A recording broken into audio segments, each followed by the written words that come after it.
People in Sonoma County really recognize the resources and that they're at risk. The hard part was just figuring out what to do about it. You need to understand the history of coho in this watershed.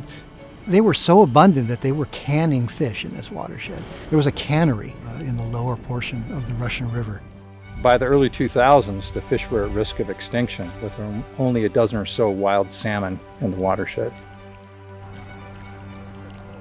Probably our two biggest challenges, the first one being just how to get started, and then the second challenge would be real estate.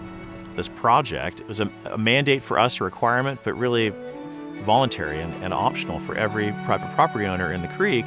We had to go out to the community here of private property owners in the Dry Creek Valley and try to sell this project. 10 property owners in that 1 mile of the creek banded together and allowed us to negotiate with them to build the first mile of work, and we're able to create really an incredible project that added all kinds of wood and vegetation and what's called bioengineering, a way of securing this eroding part of the stream and providing a tremendous amount of fish habitat. And the result is successful to this day.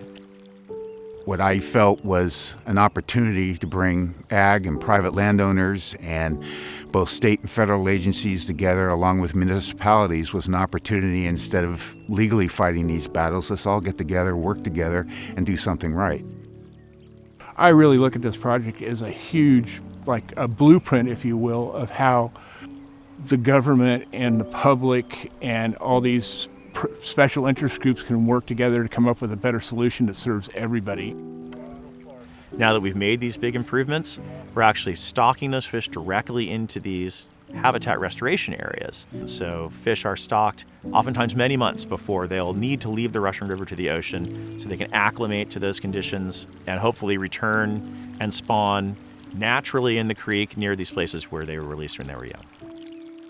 So as an organic and biodynamic farmer, I really appreciate the fact that we've got a creek in our backyard, knowing that it's constantly the conduit for bringing in life energy throughout the day and throughout the seasons for not only our farm, but also for Sonoma County.